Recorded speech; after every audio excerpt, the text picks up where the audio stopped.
A police officer and his loyal K-9 were patrolling the endless desert heat when suddenly, Ranger stopped cold, ears pricked, nose to the wind.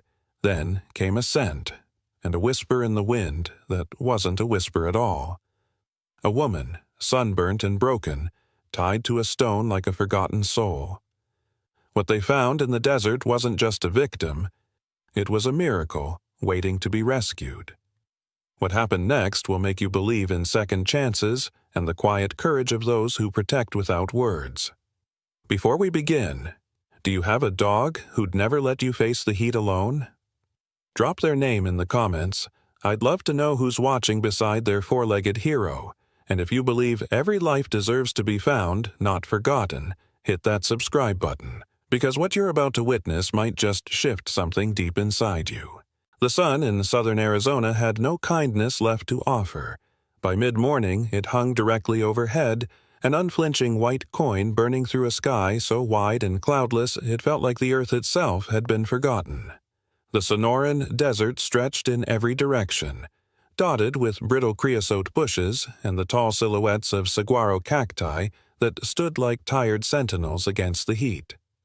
A dust-laden breeze whispered dry secrets across the gravel road that wound through the arid wasteland on the edge of Iron Ridge, a quiet border town where time seemed to move like the sand slow and deliberate. Officer Luke Maddox steered the dusty patrol SUV off the beaten path, his window cracked to let in what little breeze there was.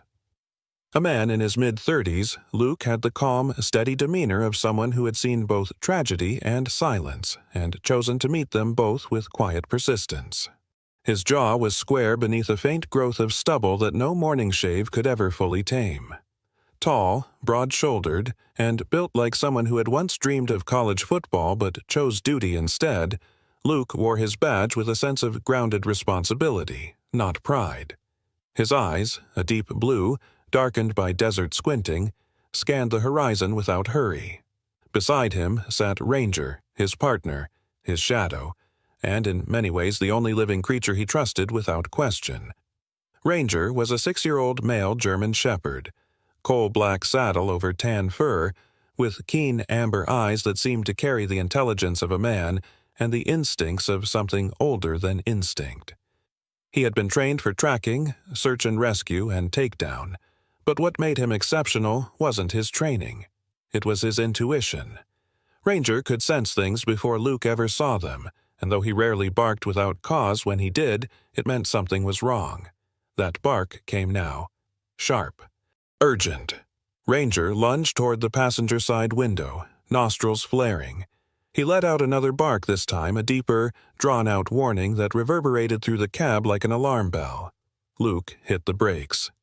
"You smell something?" Ranger responded with a guttural growl and threw his weight against the door. Luke followed the dog's line of attention. In the distance, barely visible against the heat haze, a faint indentation in the sand suggested tire tracks. More than one set. Fresh.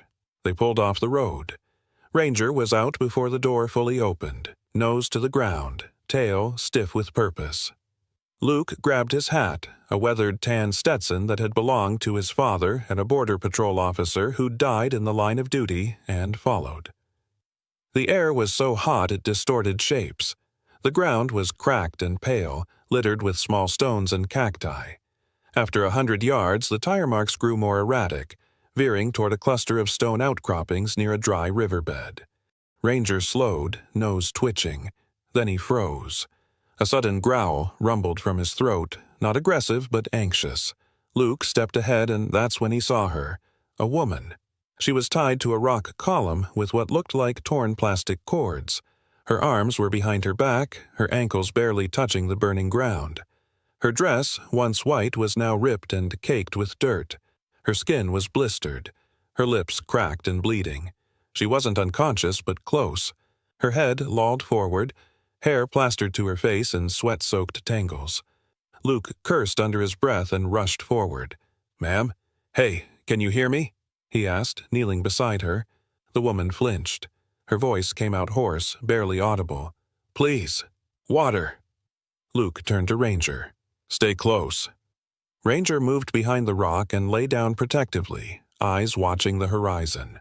Luke used his knife to cut through the bindings. Her wrists had deep red marks, the kind that meant she'd been there for hours, maybe overnight. As he loosened the last knot, she collapsed forward into his arms.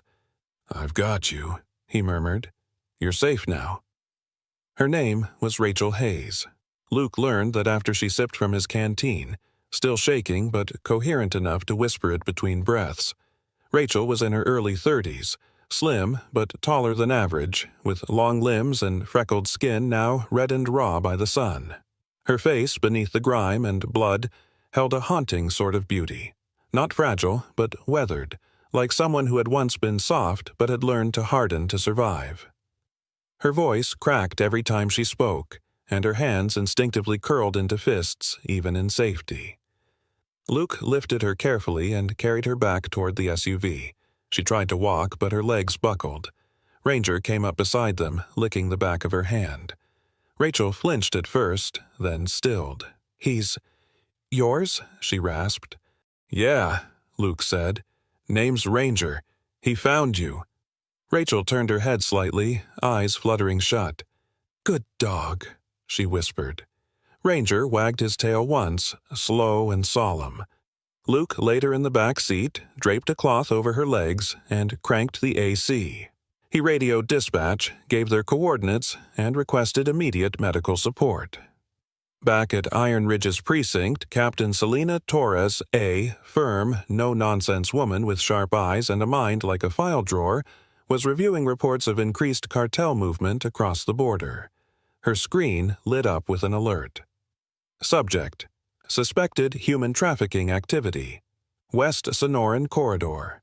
Ranger's name came up in the search algorithm. He had been part of a raid a year prior, tracking a trail that led to a safe house filled with young women held for transport. His work had helped dismantle one cell, but the bigger network remained elusive. Now, it seemed, they were back. And Rachel Hayes? She might be their missing link.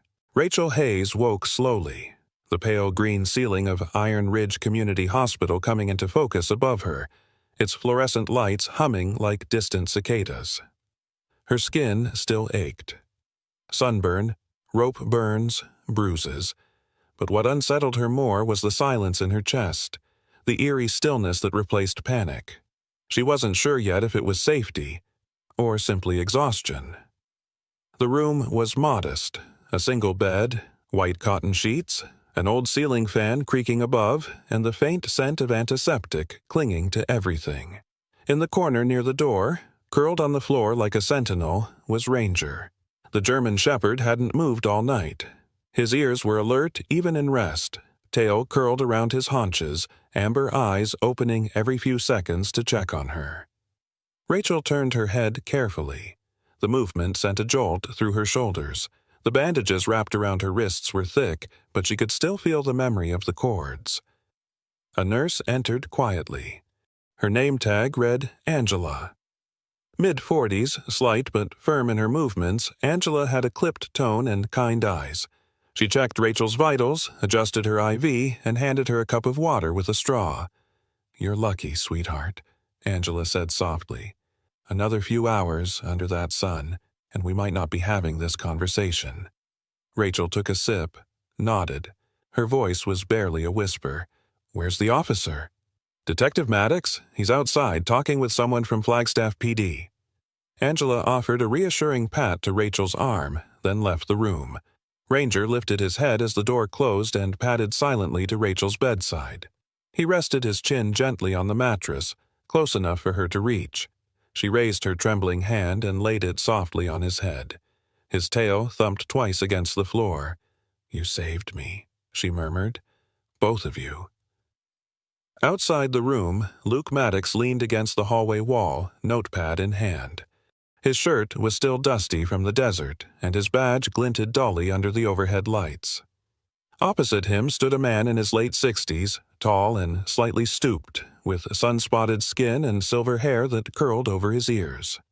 His name was Walt Danner, Rachel's former neighbor, a retired truck mechanic who lived alone and had a reputation for noticing things other people ignored. Walt spoke in a gravelly voice softened by concern. 3 days ago, I saw a black Suburban parked outside Rachel's old place. It was too new, too polished to belong around here, didn't have Arizona plates, looked like Texas. Stayed there for 15, maybe 20 minutes. Then it sped off real quiet. You get a plate number? Luke asked. Partial. Ends with 9CH. I wrote it down. Luke noted it carefully, nodding. Thanks, Mr. Danner. That's more than helpful. When he returned to Rachel's room, she was sitting up now, eyes clearer. Ranger remained beside her, refusing to leave his post. Luke approached quietly. Can you talk? He asked. Rachel nodded. Yes, I think I need to. Luke sat at the foot of the bed, notepad ready. Rachel drew a breath and her voice trembled. His name is Clay. Clay Mercer. He wasn't always cruel, but he was always possessive. At first it felt like protection, then control. When I left him a year ago, I thought that was it. But he found me again, said he forgave me, said he wanted to help me start over. I was stupid enough to meet him. He drugged me. I woke up in a van, blindfolded, tied up. She closed her eyes, clenched her jaw. There were other voices. Men. I heard them talking about crossing the border, about merchandise. I kicked, screamed, bit one of them. That night I was dragged out into the desert. Clay told me no one would ever find me, that I'd learn what it felt like to be useless weight. Luke said nothing, just let her speak. I thought I'd die out there, she whispered. Then I heard barking. Ranger raised his head at the sound of her voice, as if in acknowledgement. Luke scribbled a few notes, then looked up. Rachel, I'm going to forward this to the FBI. This matches a pattern we've been tracking for months. Same MO, same vehicle type. You might have just cracked the next piece. Rachel exhaled slowly. Then it wasn't just me. No, Luke said. Not even close. A knock at the door interrupted them. A nurse stepped in, young, perhaps late 20s, with tidy hair tucked under a surgical cap and scrubs too clean for a shift nurse. She carried a tray of gauze and antiseptic. Luke narrowed his eyes. You knew? The woman froze for a split second. I transferred from Prescott, she replied smoothly. Before Luke could respond, Ranger let out a low growl. The woman's gaze darted toward the dog, and that was enough. Ranger surged forward in a sudden blur, barking furiously, positioning himself between her and the bed. Rachel flinched. Luke leapt up. Hands where I can see them! He barked. The woman dropped the tray, reached toward her waistband. Luke tackled her before she could pull out the slim silver blade hidden under her scrub top. Ranger grabbed her arm, not biting, just locking his teeth around her wrist enough to hold her down. Hospital security arrived seconds later. She was cuffed and dragged out screaming. A burner phone was found in her pocket. Its last message had been sent to a number registered out of Mexico. Target still alive, will finish inside. Rachel stared at the ceiling, breathing fast. Luke approached again, more gently this time. She's one of them, he said. They were watching the hospital. Rachel closed her eyes. I was right to be scared. You were right to fight, Luke corrected. Ranger sat at her side again, tail still. Rachel looked at him, at both of them, and something inside her began to shift. Not gone, not healed, but moving. The morning air in Iron Ridge held a rare gentleness, touched by the faint scent of creosote and dust as the sun rose slowly behind the jagged hills. A thin layer of desert mist clung low to the ground, painting the land in shades of gold and gray. Luke Maddox turned off the highway onto a gravel road that led into the foothills northwest of town, his SUV climbing a quiet incline until his cabin came into view, modest, wood-paneled, with a rusted tin roof and a wraparound porch that looked out over miles of open desert. He glanced in the rearview mirror at Rachel, who sat silent in the back seat. Her skin was still peeling in patches despite the creams the hospital had prescribed. She wore a faded hoodie and jeans that didn't quite fit, donated from the clinic's charity box, but her posture was more guarded than her clothing. Arms crossed, gaze distant, body tilted ever so slightly away from the windows, as though she hadn't quite accepted that the world outside was no longer a threat. Luke didn't press her. He had learned long ago that silence sometimes gave people more room to breathe than comfort ever could. Ranger sat up front, head half out the window, nose working the breeze. Since the hospital incident, the dog hadn't left Rachel's side. It was more than training. There was a quiet knowing in the way Ranger responded to her, like he recognized in her a kind of pain he could not speak but understood all the same. Luke pulled up to the cabin and killed the engine. "This place isn't fancy," he said, "but it's quiet. No one comes up here unless they're invited." Rachel finally looked at him, her eyes rimmed red from another sleepless night. "And you're inviting me?" "I'm offering you space, a roof. Ranger seems to think you're worth protecting. That's enough for me." She hesitated, then opened the door and stepped out. Inside, the cabin smelled faintly of pine wood and old coffee. The furniture was simple handmade wooden chairs, a worn leather couch, a brick fireplace, and a modest kitchen tucked into the far wall. There were books everywhere, stacked on shelves, windowsills, even a few on the floor. Rachel's gaze lingered on a small framed photograph on the mantel. A younger Luke in uniform, standing with a middle-aged man who shared his eyes and his build. The man had a Border Patrol badge on his chest and one hand resting firmly on Luke's shoulder. "That your dad?" she asked. Luke nodded. "He built this place, died 2 years back." Rachel said nothing more, but the picture stayed in her mind. That night, Rachel was given the guest room bare but clean, with thick curtains and a bed piled high with flannel blankets. She lay staring at the ceiling, too exhausted to cry, too wired to sleep. At some point after midnight, her mind pulled her into a dream that was not a dream. Clay's voice in her ear, the burning sun, the feel of plastic cord cutting into her skin. She sat up with a gasp, heart racing. Then came the soft nudge. Ranger stood beside the bed, his front paws on the mattress. He nudged her again with his nose, then licked her knuckles gently. His eyes held a calm that pierced through the fear. Rachel exhaled slowly. I'm okay, she whispered, more to herself than to him. Ranger lay down on the rug beside her bed, tail thumping once, then still. By morning, Rachel joined Luke and Ranger outside. The sun had only just crested the eastern ridge, casting long amber shadows across the gravel. Luke stood in loose workout clothes, tossing a worn tennis ball across the yard. Ranger sprinted after it with quiet enthusiasm, skidding in the dirt, returning each time with his usual pride. "You don't sleep much either," Luke said without turning. Rachel shrugged. "The nightmares don't care about what time it is." "Then stay busy. That's what I do." She watched him for a moment, then picked up another ball from the crate. She threw it underhanded, awkward at first, but Ranger responded anyway, tail wagging. They moved in silence, side by side. It wasn't easy, but it was something.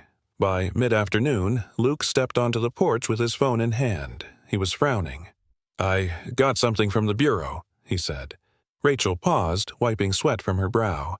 "They matched Clay Mercer's name with a cartel-affiliated ring out of El Paso," he continued. "They've been smuggling women across multiple state lines: Arizona, New Mexico, Texas. 3 years ago, 4 women went missing within a week. All were reported to have known associates with links to Clay." Rachel went cold. "So this wasn't random?" "No," Luke said quietly. "You were targeted." She sat on the porch steps, processing. Ranger sat beside her, ears twitching. Luke handed her a photo. It was one of the missing women, brunette, early 20s, last seen in Lubbock. "FBI thinks she may still be alive. They believe she escaped last year and went underground." Rachel stared at the image. "She's hiding?" "Maybe," Luke replied. "Or someone helped her disappear." Rachel's fingers tightened on the photo. "Then maybe I can help too." That evening, Rachel stood in front of the mirror in the guest bathroom. She examined the healing lines on her face, the raw edges of her sunburn still fading. Her body bore new scars, but it was the invisible ones she couldn't measure, and yet, when she looked past them, deeper into her own eyes, she saw something she hadn't expected. Not defeat, but defiance. She stepped out into the living room, where Luke was reading. Ranger looked up as she entered and patted over. She kneeled beside him and kissed the top of his head. "Thank you," she whispered, "for every night I couldn't say it." Ranger didn't move, but his eyes closed in quiet acknowledgement. The morning sun had barely cleared the horizon when the wind began to shift across the Sonoran Desert. It carried with it the familiar dry rasp of heat rising, but also something else, something more subtle. Dust. Faint, unsettled, almost as if the land itself was exhaling after holding its breath. Luke Maddox felt it before he saw it, and Ranger, who had been sniffing at a brittle patch of creosote brush near the foot of a rock ledge, suddenly froze. They had hiked nearly 2 miles from the cabin that morning. What began as a standard training session, Luke throwing commands, Ranger obeying with precision, had gradually morphed into a deeper exploration. Luke wanted to test his partner's instincts, not just his obedience. And Ranger, now in his prime at 6 years old, was more than ready. The German shepherd stopped at the edge of a sun-baked arroyo, his body tense, head low. His ears twitched forward. Then he let out a short, sharp bark, not the sound of alarm, but alert. Luke stepped carefully to his side. "What is it, boy?" he murmured. Ranger sniffed again, then began to circle a patch of desert floor where the sand appeared slightly disturbed. Not recent, at least a day or two old, but enough to suggest movement. Tracks. Light but distinct, leading toward a sandstone formation that rose jaggedly like a broken tooth from the earth. As they moved closer, Luke noticed a crack at the base of the rock wall, mostly hidden by low desert brush and a fallen mesquite branch. Ranger shoved his snout toward it, growled low, and pawed at the edge. Luke crouched down and peeled away the debris. A narrow opening revealed itself, just wide enough for a grown man to crawl through. It smelled of stale air, and something faintly chemical metallic, acidic. Luke reached for his flashlight and radio. "Maddox to dispatch," he said into the comm, keeping his voice steady. "Found what appears to be a concealed opening, possible holding site or stash. Coordinates transmitting now, requesting tactical team." Ranger was already inside. Luke followed him on hands and knees, the rough rock scraping his palms. The tunnel opened into a wider cavern, cool and silent. The walls were rough-hewn, clearly not natural. Someone had dug this out poorly, hastily. The beam of Luke's flashlight swept across the space. A rusted folding chair, a pile of torn fabric, and there, in the corner, a discarded blanket with long strands of dark hair tangled into it, a cracked water jug, a strip of duct tape, and a phone. Ranger nosed it forward with careful insistence. Luke picked it up. The screen was shattered, but the device was still intact enough to pull the SIM card. As he turned it over, a foul chemical smell wafted from the fabric nearby. He pulled back a stained rag and found a faded hand towel that reeked of chloroform. Ranger sneezed, shook his head, and backed away. Luke stepped out of the cave just as the first tactical vehicle rumbled down the canyon path. Dust kicked up red around the tires, and the air grew thick. He squinted through the heat to see the silhouette of Special Agent Carson Long climb out of the lead SUV. Carson was in his 40s, medium height, with a square build and a military bearing that hadn't softened despite 10 years in the Bureau. His close-cropped hair and aviator glasses gave him the air of a man who didn't ask twice. "Maddox," he greeted flatly. "What have you got?" "Caves small but active," Luke replied. "Staging site.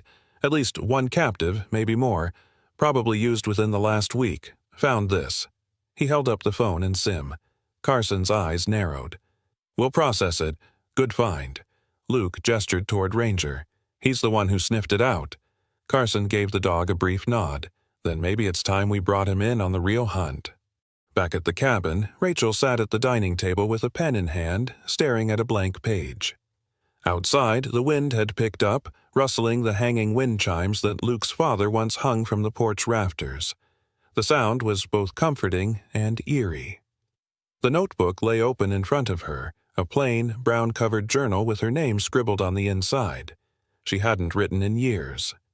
But now, with Ranger and Luke out in the desert, the silence offered no excuse. She began slowly. I trusted Clay because he made me feel like I mattered, like I was the only voice he wanted to hear in a crowded room. That's the danger of loneliness. It makes you believe the wrong things, about people and about yourself. She wrote about her childhood, about her mother, who worked double shifts as a nurse and rarely smiled, about the night her father left and never came back, about moving from town to town, always hoping the next one would stick. She wrote about the kind of girl she used to be, eager to please, quick to forgive, desperate to be chosen.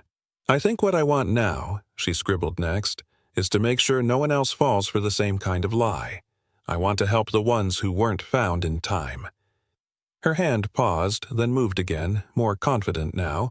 Words flowed in bursts, not polished, but honest. It wasn't much, but it was a beginning. That night, Luke returned covered in red dust, his boots thick with dried clay. He handed Rachel the phone's SIM card in a sealed evidence bag. They're running the data.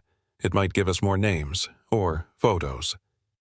Rachel took it, holding the small plastic square with reverence, as though it held pieces of herself. "Did you find anything else?" she asked. Luke hesitated. Enough to know this wasn't just some hideout. It was part of a pattern.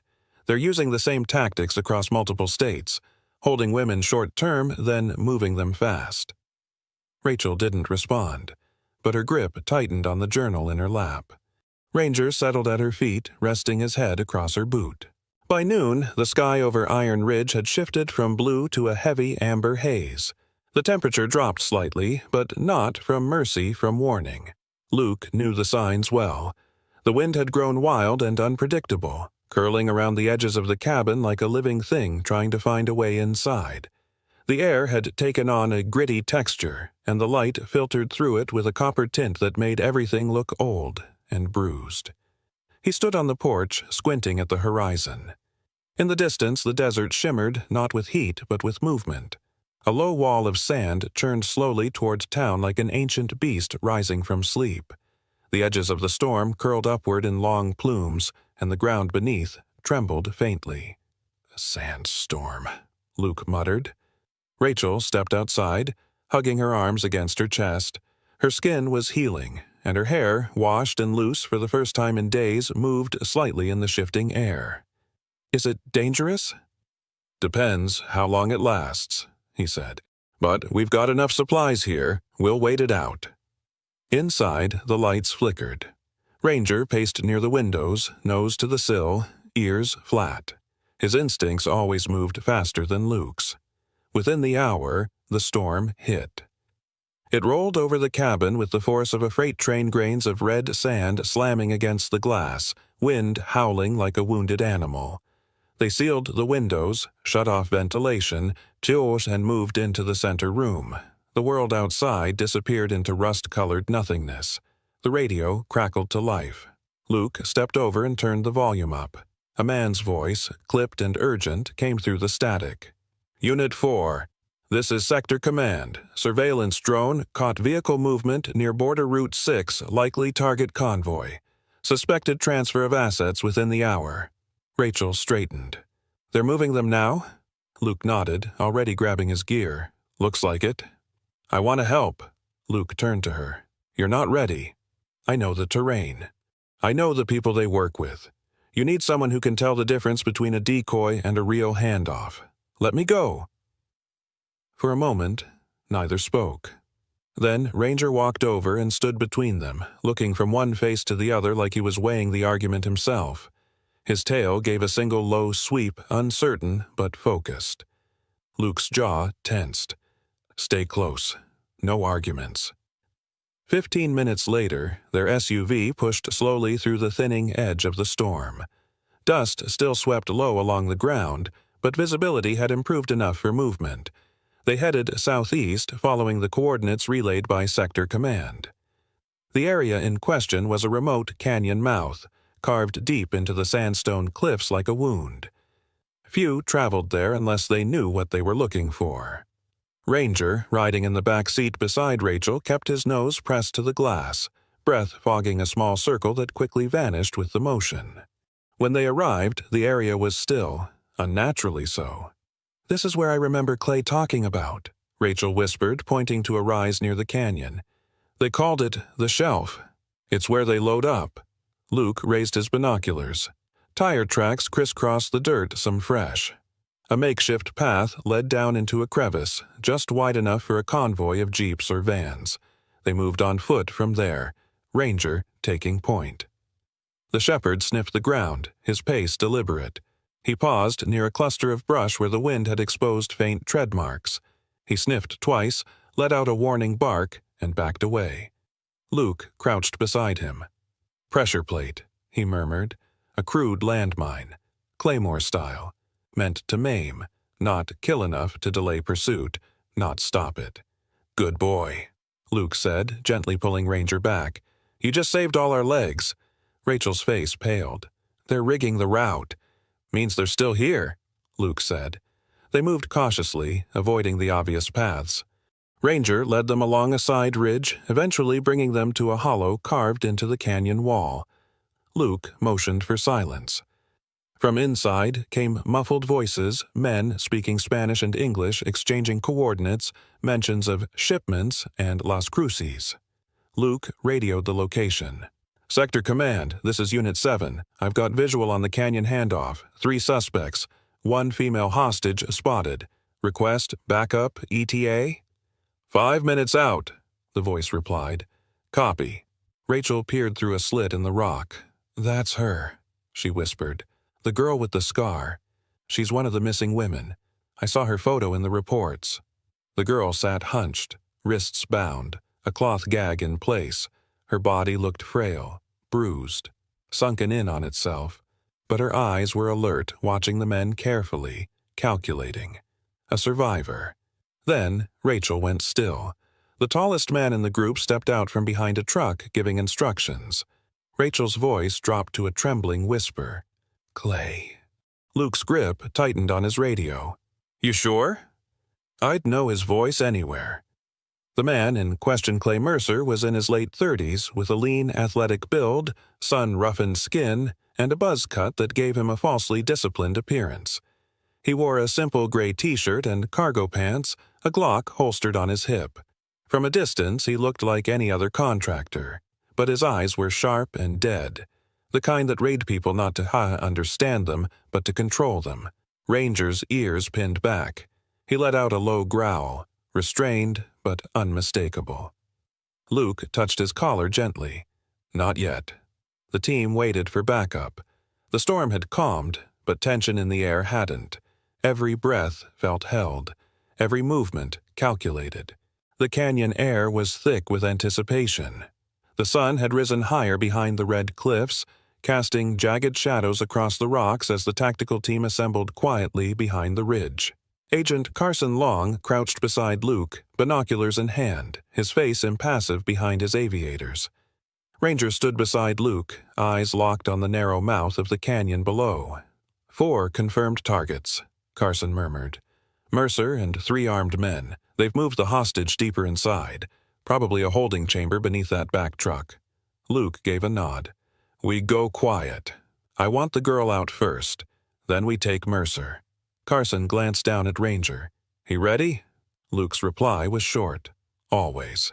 At 6 years old, Ranger moved with the quiet confidence of a soldier who had long ago learned the difference between fear and caution. He had a broad chest and powerful frame. His fur, a sharp blend of black and sable that blended into the desert terrain like camouflage. His ears were always alert, his body taut with purpose. Luke gave a low command, and Ranger padded forward into the canyon. The German shepherd vanished into the folds of stone, sticking to shadows, his body low, breath quiet. Luke followed from a distance, careful not to give away their position too early. Ranger reached the first truck, sniffed around the tires, then veered toward the base of a boulder wall that marked the far side of the clearing. Then he stopped. His tail stiffened, and he began to dig swift, deliberate strokes of his front paws tearing through a loose patch of sand. Seconds later, he barked once, sharply, then turned his head back toward Luke. The signal was unmistakable. Luke signaled the team. Carson gestured to 2 men to flank left. Luke moved first, approaching the spot Ranger had unearthed. Beneath the sand was a hatch steel-plated, painted to blend in with the earth. Luke tried the handle. Locked. He stepped back and motioned to one of the agents, a demolition specialist named Harris Broad-Shouldered, shaved head, with the calm speech of a man who'd spent years handling things meant to explode. "Small charge," Luke said. "Quiet as you can." Harris nodded. A minute later, with a soft, concussive thump, the hatch popped open. Luke and Ranger descended first, their boots and paws muffled on the narrow steps leading downward into darkness. The air in the tunnel was damp, rank with the smell of mold, sweat, and old metal. Luke's flashlight cut through the gloom. The corridor branched into a main chamber, and there they found them. 4 women, huddled together in the corner, wrapped in worn blankets. Their eyes widened as Luke raised his badge and said the words they hadn't dared believe. "You're safe now." He counted quickly, all conscious, all alive. One of them, a thin, pale girl with tangled blonde hair and an oversized flannel shirt hanging from her frame-locked eyes, with him. "I'm Emily," she whispered. "Emily Reeves." Luke's breath caught. "You're the one from Lubbock." She nodded, and tears welled up in her sunken eyes. I didn't think anyone still remembered." Ranger moved toward her slowly, then laid down beside her, resting his head near her knees. Emily's trembling hand reached out, brushing over the dog's ear. Her lip quivered, but she smiled. Upstairs, the sounds of struggle erupted. Shouts, gunfire, boots on gravel. Luke radioed for immediate evac and backup. "Hostages secured. Need medical support. Engaging on upper level." Carson's voice came back, clipped and clear. "Copy. Mercer's running." But Luke didn't leave. He stayed with the women until the med team arrived. Rachel sat beneath a canvas tarp at the mobile field station, watching the wind tug gently at its corners. The medical tents had been set up just outside the perimeter of the operation zone, and the air carried a mixture of dust and antiseptic. Emily lay on a stretcher nearby, pale and trembling, wrapped in an olive army blanket. Rachel held a cold cloth to the girl's forehead, brushing damp hair back with gentle fingers. "Water?" she asked softly. Emily nodded. Rachel tilted the bottle and helped her sip. "I thought he was going to kill me today," Emily said, after a long silence. "He didn't," Rachel replied, her voice steadier than she expected. "You're here. You're safe." The girl looked at her. "You were like me?" Rachel hesitated, then nodded. "Yes, and for a long time I thought I wouldn't get out either." Emily's eyes brimmed with tears. "How do you stop feeling like it's still happening?" Rachel looked toward the horizon, where the cliffs rose above the desert like old, broken bones. "I don't know if it ever fully stops," she said, "but it fades. And one day, you realize you've gone a whole hour without thinking about it. Then a day, and eventually you remember who you were before." Emily reached out and took Rachel's hand. Rachel squeezed gently. "You're not alone anymore." From behind them, Ranger trotted up, tail wagging softly. He sat beside Rachel, his tongue lolling, eyes bright despite the dust coating his fur. Emily's face lit up at the sight of him. Rachel smiled. "He's the reason a lot of us are still breathing." Emily leaned over and hugged Ranger, arms tight around his neck. The dog didn't flinch, he only leaned in closer. The heat that settled over the Arizona Canyon that afternoon was dry, sharp-edged, and heavy with the scent of gun oil, sweat, and red dust. Luke's ears still rang from the detonation charge used to open the hatch, but his mind was clear. The women were safe, Emily had been pulled out alive, and the medical team was already in motion. But one thread remained loose, and that thread was running fast. "Mercer's bolted north through the pass." Carson's voice snapped over the radio. "On foot! One accomplice! Move!" Luke looked to Ranger, who had already picked up the signal in Carson's voice. The dog was tense and ready, his muscles bunched like coiled wire, eyes sharp, nose twitching as the scent trail swept past them in the dusty wind. "Let's go," Luke said simply, and the two took off. The canyon narrowed ahead, curving into a series of jagged ridges and crevices. Dust from fleeing footsteps was still swirling in the air. Ranger led the charge, zigzagging between the rocks, nose to the ground, tail held low but straight. They passed the crumpled figure of one suspect already tackled by Carson's team, panting, bleeding, defeated, but Mercer was still out there. Luke spotted a flash of movement up ahead, a figure weaving through low brush, stumbling slightly. Clay. He sprinted, heart pounding, boots scraping the gravel, breathing like thunder in his own ears. Clay reached the edge of a ravine 30 feet wide, dry at the bottom, but steep enough to injure a man if he fell. He turned, wild-eyed, weapon drawn from his waistband. But Ranger was faster. The dog burst through the brush from Luke's right and launched at Clay in mid-turn. The gun fired once into the air, harmless, before it clattered from his hand. Clay went down hard, pinned by 80 pounds of muscle and will. Ranger stood over him, teeth bared just inches from Clay's throat, growling low and deep like the desert itself was rumbling through his chest. Luke arrived seconds later, gun trained, breath coming in sharp bursts. "Don't," he warned. Clay looked up, sneering. Blood trickled from a gash on his forehead. "That dog's gonna rip me open?" Luke gave a humorless half-smile. "He's thinking about it." Carson appeared behind them, cuffs already in hand, his team fanned out behind him. "Nice catch, Maddox." Luke holstered his sidearm. "All him." Clay was yanked to his feet, wrists bound, eyes still scanning for a way out. But there wasn't one. The desert had closed in on him, and it brought justice in a black and sable coat. 3 days later, inside the climate-controlled sterility of the Pima County Courthouse, Clay Mercer sat shackled at the defense table. Gone was the desert dust and arrogance. In its place sat a man pale from sleepless nights, jaw twitching, eyes darting between the bailiff and the double doors. The courtroom was stark white walls, oak benches, and a solemn American flag behind the judge's bench that loomed like a silent sentinel. Rachel sat in the front row beside Luke, her hands folded, spine straight. She wore no makeup, no jewelry, only calm.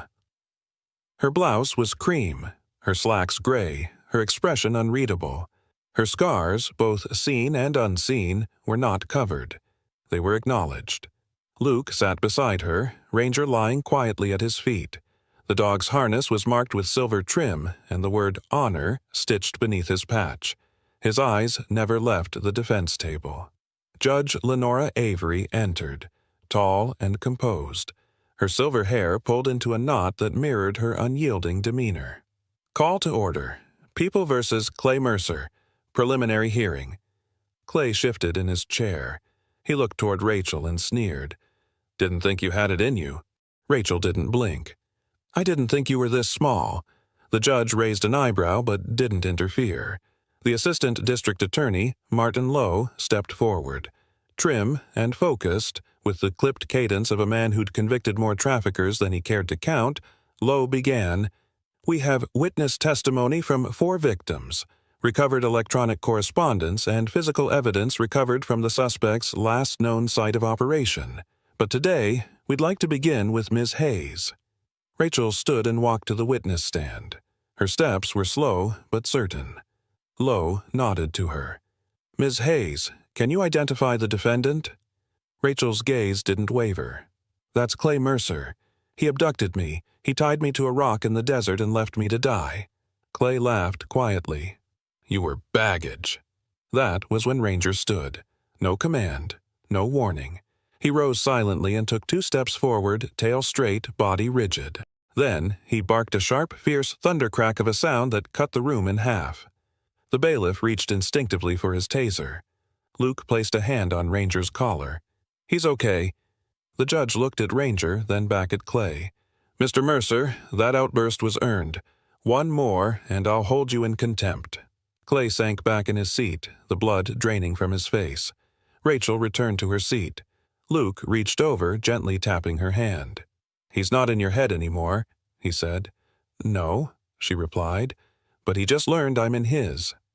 Later that afternoon, under a broad Arizona sky, the sheriff's department held a brief ceremony in the courtyard.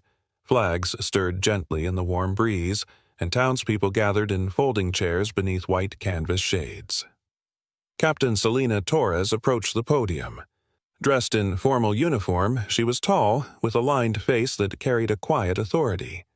Today, we recognize Officer Luke Maddox and his K-9 partner, Ranger, for their exceptional service during the recent operation that rescued multiple victims of human trafficking and led to the arrest of a primary suspect. Applause followed. Luke stepped up, modest and uncomfortable in the spotlight. Ranger sat at his side, panting lightly. "And to our four-legged hero," Selena added, reaching down to attach a medallion to Ranger's vest. "This town thanks you." Ranger barked once, tail swaying. From the crowd, Rachel watched, arms crossed, her smile small but deep. Beside her stood a woman in beige business attire, Marissa Chen, director of Phoenix Safe Haven, a non-profit helping trafficking survivors reintegrate. She was petite, late 30s, with sharp eyes and a kind smile, known for blending strategy with compassion. "You sure you're ready?" Marissa asked. Rachel nodded. "No, but I'm doing it anyway." Marissa grinned. That's how we all started. The Sonoran Desert had changed, if only for a moment. It was early morning when the group returned to the place that had once been a graveyard of silence and sand. The wind was soft that day, and the light came golden and clean over the horizon, casting long shadows across the stone outcroppings.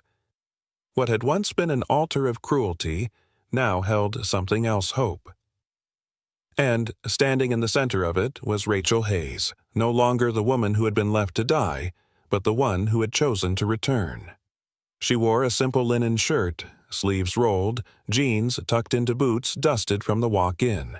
Her shoulders were relaxed. Her eyes, though touched by the weight of memory,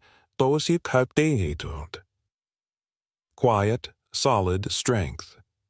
She stood beside a newly dug hole in the red earth, a small sapling in her hands, a Joshua tree, resilient, slow-growing, capable of surviving what others could not.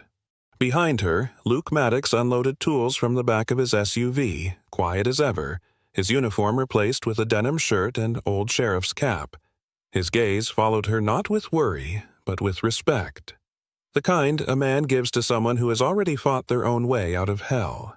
Beside him, Ranger walked without a leash. He didn't need one tail sweeping gently behind, tongue lolling from the side of his mouth, black and sable fur catching the light. They weren't alone. Survivors had come from across the state. Emily Reeves was there, still thin, but smiling more easily now. Her light brown hair was brushed, pinned back by a small silver clip someone had given her at the shelter. She stood next to Nina Alvarez, a woman in her mid-30s. Curvy, dark-skinned, with tired eyes and a protective stance. Nina had survived 3 weeks in captivity before escaping on her own. She rarely spoke, but when she did, people listened. Even Marissa Chen had come. Dressed in khakis and a sun hat, she moved among the women with a clipboard and a hand on every shoulder. Her laughter came quick, her voice soothing. She kept things running without ever raising it. Rachel placed the Joshua tree into the hole, then knelt to straighten it. The wind stirred her hair gently as she pressed the soil in around the roots with both hands. Emily brought the water. Luke stood a few steps behind, watching in silence. Ranger circled once, then laid down at the base of the tree, front paws stretched forward, eyes closing slowly.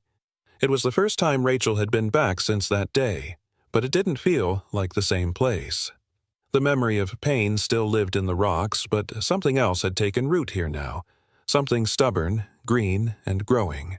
She reached down and placed a hand on Ranger's side. His chest rose and fell in steady rhythm. He was breathing slow, calm, the kind of breath that animals only give in places where they are truly at peace. "Thank you," she whispered, bending low, resting her forehead briefly against his fur. "Thank you for not letting me be forgotten." Ranger opened one eye and gave a short exhale through his nose as if to say, "You were never alone." They stood together in a quiet circle as the last of the soil was patted into place. The sun climbed higher, and the small tree, no taller than Rachel's shoulder, stood steady in the dirt, leaves trembling in the light breeze. No one spoke for a long time. Then Nina stepped forward. She pulled a small object from her pocket, a piece of red ribbon frayed at the edge. Without a word, she tied it around the young tree's stem. Emily added a tiny pendant, the shape of a heart with a missing corner. Others followed. Bits of memory, tokens of survival, of things lost and reclaimed. Luke walked up beside Rachel, coy, hands in his pockets. He didn't say anything, and he didn't need to. His presence had always spoken more clearly than words. She looked at him and smiled. "Do you think it'll make it?" Luke looked at the sapling. "Joshua trees are funny. They don't grow fast. They don't bloom right away. But once they root, they hold on, even in the worst places." Rachel nodded slowly. "Sounds familiar." They turned together to look at the rest of the group. People were hugging. A few tears, but mostly smiles.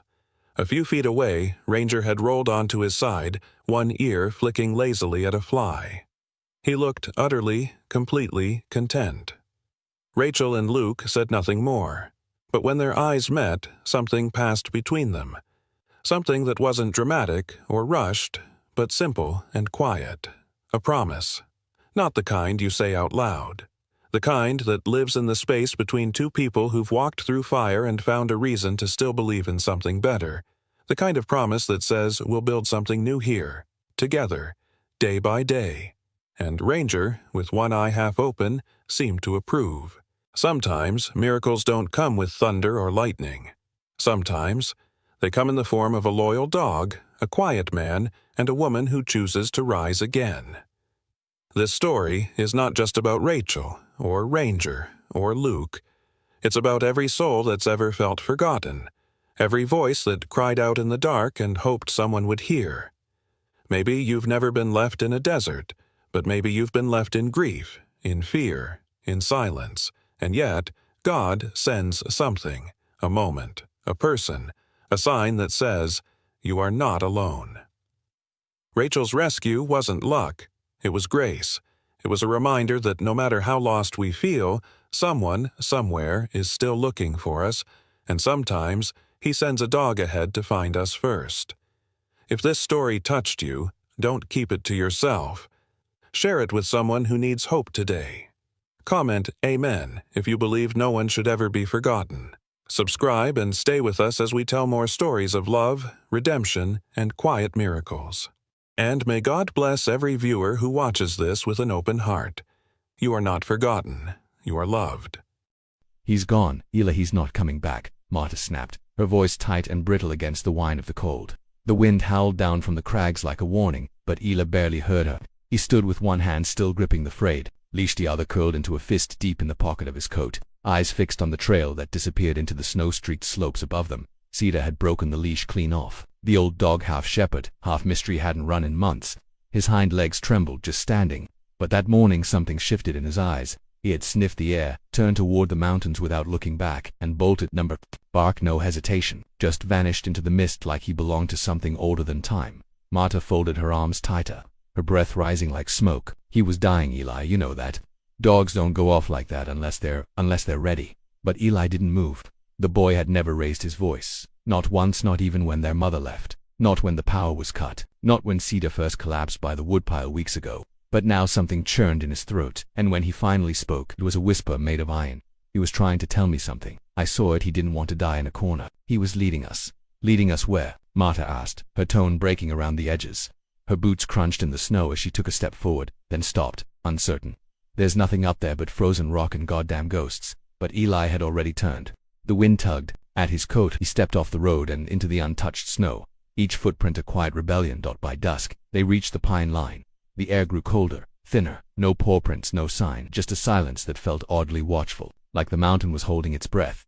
They made camp that night near an old charcoal burner's hut, long abandoned and roofless. Marta didn't sleep. Eli did, but only barely. His dreams filled with a thudding heartbeat, not his own, with flashes of fur, with the scent of pine and blood. In the morning, there was a single paw print in the frost just beyond the fire's edge. One, deliberate, as if Cedar had stopped there, just long enough to be seen. And in that moment, Eli knew. The old dog was leaving them a path, not just to follow him but towards something they didn't know they needed, something waiting in the cold, somewhere beyond the ridge. He stood, brushing ash from his knees. "We keep going," he said softly. "He's not done yet." And the mountain, impossibly, seemed to nod. The second morning brought a sharper cold. It had crept into their boots during the night, biting the toes and stiffening the laces. The clouds above the tree line sagged low and gray, their bellies swollen with a storm yet to begin. Marta's fingers trembled as she poured a sliver of water into the tin mug they shared. She didn't say much. Eli hadn't spoken since dawn either, not really. Only the mountain had a voice now, and it spoke in creaks, snaps, and the distant thud of something shifting far above.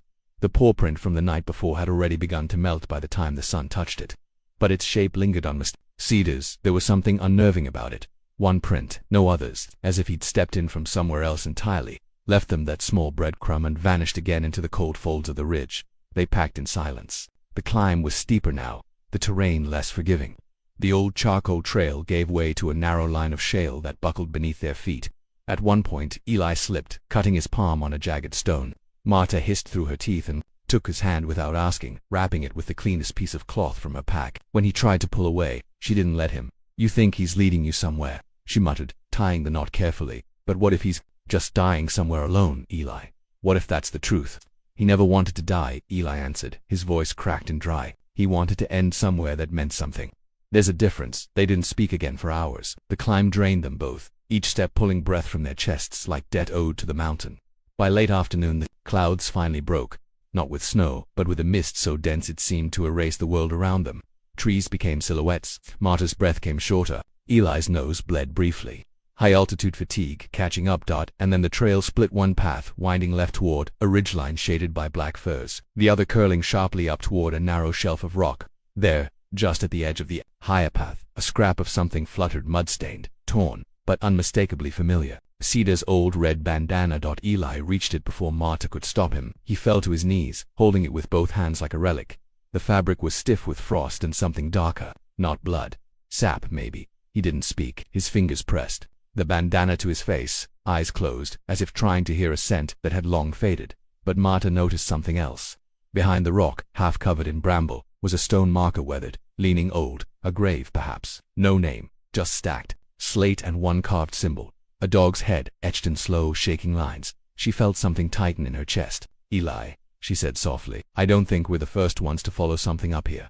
Eli stood. His eyes didn't leave the marker. Maybe that's why Cedar came. Maybe he knew. The mist thickened, curling between the trees, like breath. Marta stepped forward and placed her hand on the stone. It was bitter cold and dry, but something about it pulsed like memory trapped in rock. Beneath it, around the back, she found more scratches. Not human. Claw marks. Deep ones, not from aggression, but desperation.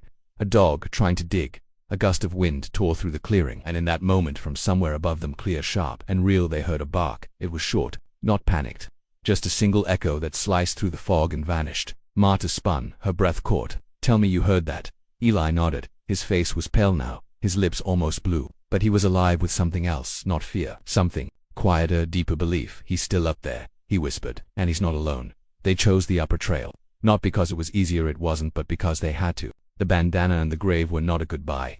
They were an invitation, a signpost carved in sorrow. Whatever had brought Cedar to these mountains, it wasn't about death. Not only that, it was about memory, legacy, a return. By the time dusk bled into the mist, the path narrowed to the edge of a cliff. They nearly missed it, the narrow cave mouth tucked beneath a slab of stone, hidden by pine and snow. Marta only noticed because of the tracks, not dog prints this time, human, small, barefoot, recent. She froze. Eli followed her gaze. His hand went instinctively to his side, where the pocket knife sat, dull and half-rusted. Marta didn't speak, but her eyes were clear. This had changed. Together they crouched at the cave entrance. Inside, the dark yawned wide, and just beyond the reach of fading light, something moved, not charging, not hostile, just watching, waiting. A low whimper drifted out, not in fear but recognition. And then another sound followed it. A boy's voice. "You came," it said.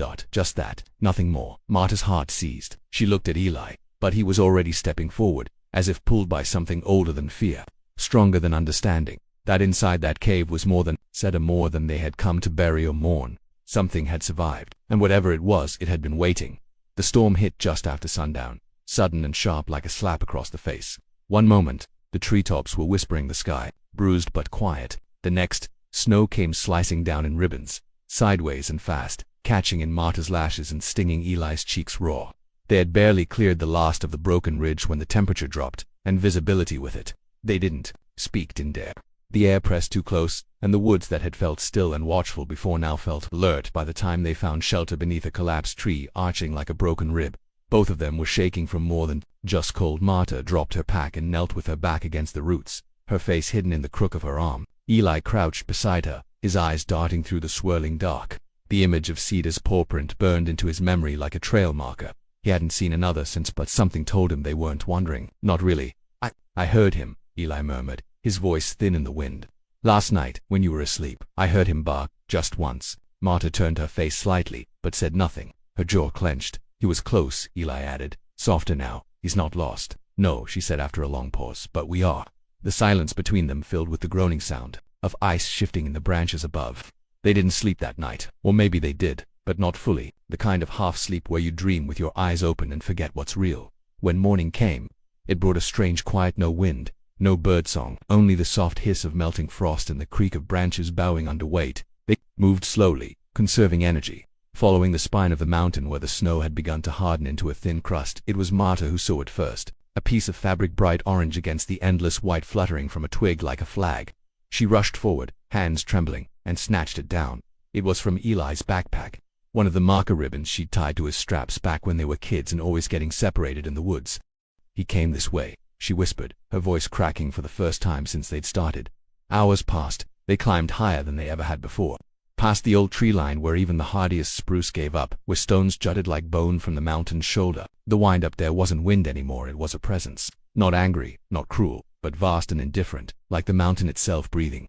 Then, in the distance, a howl, not sharp, not panicked, long and low and old, carried on the gust like a story too far away to understand. Eli froze. Marta turned slowly, her eyes wide. It's him, she said. No doubt. They scrambled forward, half running, slipping where the rock was loose beneath the snow. The howl came again, closer now, and this time it was joined by something else, something neither of them could place. Not an animal, not quite human. It echoed strangely, like it came from within the mountain itself. They crested the next rise and stopped dead. They nestled in a wind-sheltered basin between two ridges. Lay the remnants of something: old stone walls, half-buried, blackened with age and soot. An old monastery, maybe, or a hermit's keep. The roof had long since collapsed, and only the spine of the structure remained, like ribs around a hollow chest. Inside that ruined circle, they saw him. Cedar stood in the center, weak-legged but upright. Snow clung to his fur. His chest rose slowly, and his breath misted like incense in the cold. But he wasn't alone. Surrounding him, just beyond the low wall, were animals silent and still. A fox crouched low, a raven perched on the blackened timber. A small herd of mountain goats stood not far off, their heads lowered in eerie stillness. It was as if the forest itself had gathered to witness something ancient and wordless. Eli stepped forward. Cedar turned his head, not startled, not fearful. His eyes met Eli's. There was no panic in them. No pain, not now, just a quiet purpose. And then, without a sound, Cedar lowered himself slowly to the earth. His body curled in against the stone, just where the light from the sky broke through the ruined roof. His breathing slowed. Marta reached Eli's side. Her hand found his without looking. "What is this place?" she whispered. Eli didn't answer, but in his chest something softened. Something cracked open, because Cedar had brought them here not just to die, but to remember, to be still, to witness, to understand that not every ending is about loss. Some endings are instructions, the kind you carry home in silence. They didn't speak much after the third day. The cold did strange things to sound. It stole it, softened it, turned words into vapor. Marta's lips were cracked, her scarf stiff with frost. Eli's hands were raw and scraped, knuckles red from falling once on the rocks and catching himself on a tangle of roots. But he didn't stop. He just kept looking ahead, always scanning. The snow for the smallest sign: a broken twig, a disturbed patch of earth, a single thread of black fur caught on bark. The twist came just before dusk, when Marta nearly slipped on something buried beneath the ice. At first she thought it was another rock, but when her boot hit it, it gave slightly, like it was hollow. She knelt and brushed snow away with the edge of her glove. Beneath, a rusted tin plaque. Eli leaned in beside her, and they read it together. Camp Wendover Forestry Patrol, ESD 1948. She looked up slowly. The trees around them had thickened, but in a deliberate pattern. There were low stumps everywhere, like rows. "It was a ranger's outpost," she murmured. "He's brought us to a place people forgot." Beyond the trees stood a tiny, half-collapsed cabin covered in snowdrift and lichen. Its roof sagged, and its chimney had crumbled into rubble, but the door still hung from one hinge. A dark entryway gaped open like a mouth missing its teeth. Marta hesitated, but Eli was already walking forward. He didn't knock. He just ducked his head and stepped inside. The air was colder in the cabin than it was outside. But there was something else too, something not cold at all. The air was heavy with a faint animal smell, not fresh, but not rot either. Something old, lived in. And then, there just behind the broken stove, in the shadows he saw it, a scrap of the red and black checkered blanket, Sida's blanket, folded, somehow. Though it was torn, dirtied, and curled at the edges, it had been placed there, not dropped. Eli's knees buckled a little. He reached for it, held it close, pressing it to his face. It smelled like fur, ash, and something else. Sida's warmth still lived in the threads. As if the dog had slept there only hours before, Marta stood silently at the door, her face unreadable, her breath hung in the cabin air like smoke. "Why here?" she whispered. Eli didn't answer. He walked slowly toward the back of the cabin, pushed open a door with his shoulder, and stepped into a room with no roof. Trees had grown in through the floorboards. The sky above was painted in dusky orange and bruised violet, and in the center of the room, circled in paw prints that had not yet faded, was a small pile of carefully placed bones. Squirrel, bird, rabbit, arranged not chaotically but like a gift. Marta stepped beside him now, slower, her breath catching as her eyes landed on the arrangement. He wasn't hiding, she said he was.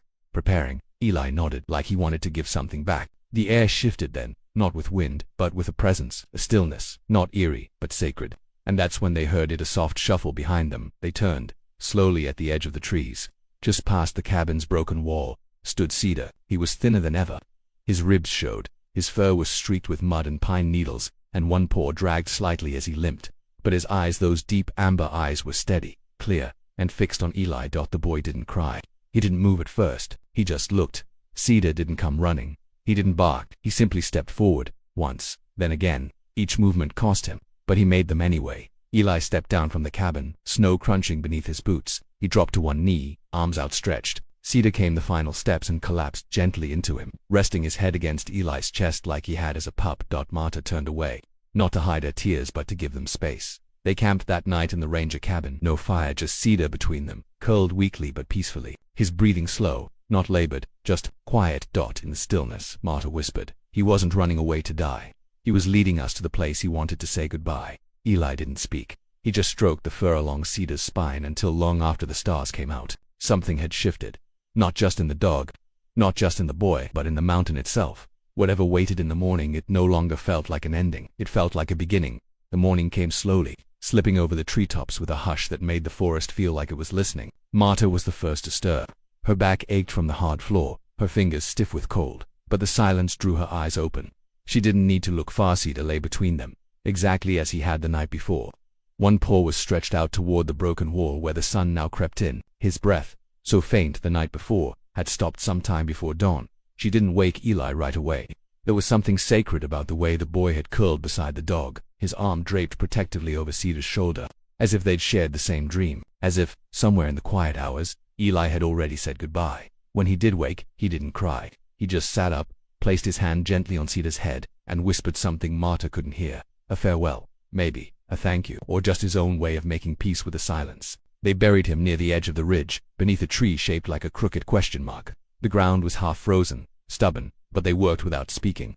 When it was done, Eli placed the torn blanket inside with him, folding it around Sida's flank the way he used to after long winter walks. Then, beside it, he left a single pinnacone in the old leash coiled, not like a restraint, but like a symbol, the end of a tether no longer needed. By afternoon, they were ready to go, but neither moved right away. Marta stood with her arms crossed, gaze fixed toward the sky. The wind had softened. It no longer howled or snapped at their clothes. It just brushed gently past them, like breath. "He didn't come up here to die," Eli said, breaking the quiet. "He came up here to let go." Marta nodded, then looked down the trail, and to make sure we didn't hold on too tight. They didn't descend the same way they came. Instead, they followed the path Sida had carved, the one they hadn't seen before. It wasn't marked by paw prints now. It was marked by understanding. The mountain looked different on the way down. Not because the landscape had changed, but because they had what once felt like wilderness now felt like memory, each tree a witness, each gust of wind a reminder that the bond they'd followed wasn't about rescue. It was about release. Just before the last bend, Eli turned for one last look. The crooked tree stood high above, a dark shape against the blue. A place now holding something more than lost. Peace. And when the wind stirred again, it didn't chill. It carried warmth, like the whisper of fur brushing past, like the ghost of old paws, quietly walking home.